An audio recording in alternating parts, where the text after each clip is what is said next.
What's going on YouTube? My name is Zach with Android Digest, and today I wanted to give you an updated review on the Google Pixel 7 Pro. This is a phone that honestly, just gotta be real, this is a phone you should be looking for. Like, I'm seeing it at Best Buy at crazy low prices. Now granted, you have to activate it with a carrier, but they're crazy low. Or if you go to Swappa or eBay, people are selling these in mint condition for like $550 or $600. I think this Google Pixel 7 Pro is one of the best deals out, and I'm gonna tell you how it's held up over time in this review. So with all that being said, let's get into it and let's give you an updated review on the Google Pixel 7 Pro.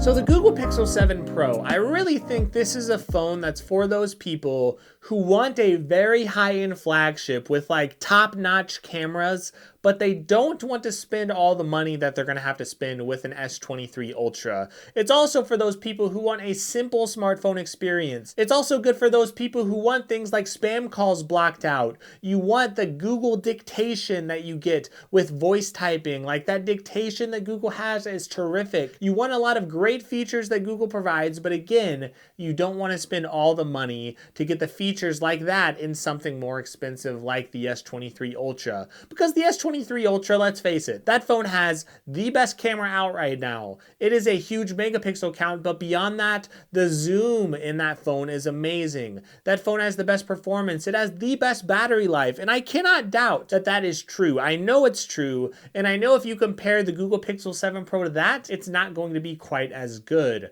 But when you look at the price point and when you look at the sales, whether it's at $699, $599, when you look at it used on the used market around $500 to $600, this phone is terrific for the money. If you want a little bit of better capability, like better than the Google Pixel 7, but you just don't want to spend all that money. It really starts with the design, and the design is good and bad. On one end, it does have a curved display, and the good news is the Google Pixel 8 Pro, it apparently is not going to have a curved display, at least according to some leaks and rumors. Who knows if that's true or not. This does indeed have a curved display, but even though it is curved, there are some screen protectors that you could buy, some glass screen protectors that you could adhere. You have to use some glue, and it's very, very intricate, and you can remove the screen protectors if you want, by the way, but there are some more expensive screen protectors that cost around $30 or $40 on Amazon that you could still put on this screen. But one reason why I don't like a curved screen like this is, of course, because curved screens are easier to break. They stick out a little bit from the frame because it's curving back, of course, but the design is still nice, and it does still feel very nice in the hands compared to a lot of phones out there. I really love this design. Of course, you're not going to get extra storage. You're not going to get like a SD card slot. You're not going to get a headphone jack, but it's still a very nice phone, 128 gigs in the base model, and it just looks nice. But beyond the design, you can look at the fingerprint sensor. It's not a ultrasonic fingerprint sensor, so it is a little bit less accurate than something like the Galaxy S23 Ultra sensor, but it's still very, very good. It's better than a lot of phones, and it's really just one step below that Galaxy S23 Ultra in my opinion, whether it's in the design or various things. But you are going to see this phone, even though it doesn't have an S Pen, for example, in the phone itself, it still has a lot to offer, and you see that in the display. 6.7 inches, 3120 by 1440 is the resolution. So you have a terrific resolution on the display. Of course, 120 hertz on the display. It just looks so buttery smooth, and that's terrific. The performance is great with the Google Tensor G2 processor,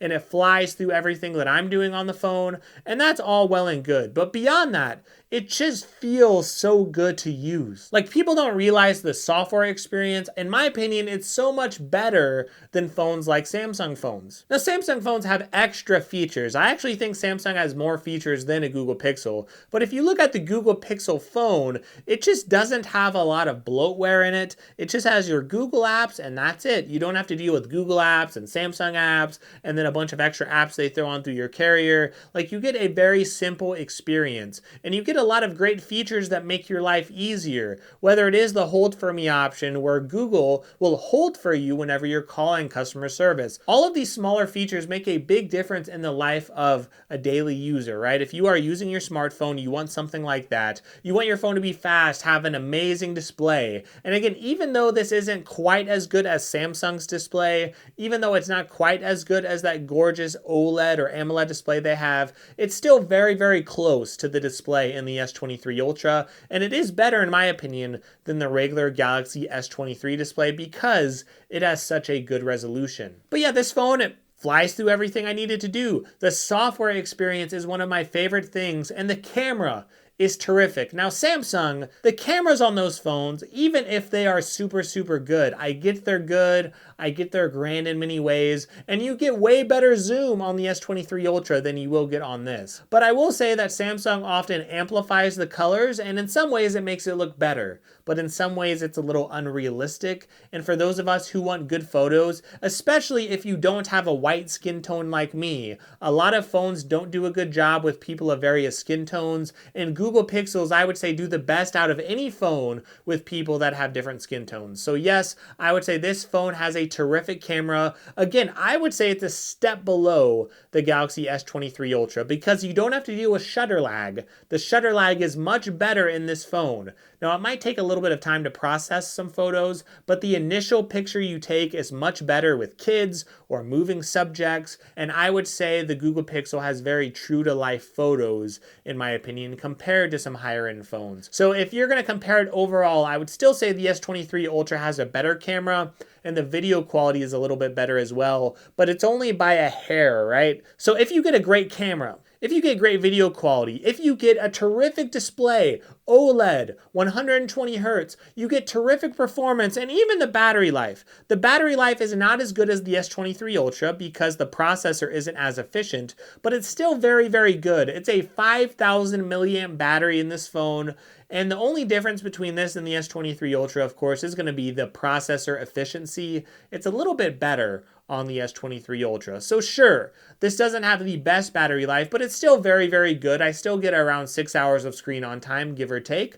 depending on if I'm on Wi-Fi or out and about. So the battery life is good, just not quite as good as the S23 Ultra because, man, that processor, the Snapdragon 8 Gen 2, is very, very efficient. So there's a lot, though, that I have to say about this phone. I just wanted to say this phone overall, you've known a lot of this, right? This phone has held up well. A lot of people are worried about bugs and software bugs. I have not had many. I had one bug where, for whatever reason, the navigation bar at the bottom would just freeze on rare occasion, but I did take off my screen protector. I had a film screen protector. I took it off, and it has been working great ever since. I also put on a new glass screen protector, one that you have to adhere with some of that adhesive, and it's also been working great as well. I have not had any issues with that, and I had the March update. The scrolling speeds have improved. I haven't seen a lot of bugs with it. In fact, I haven't had any bugs in the past 2 or 3 weeks. So overall, I am super impressed with the Google Pixel 7 Pro. In my opinion, it has an iconic design.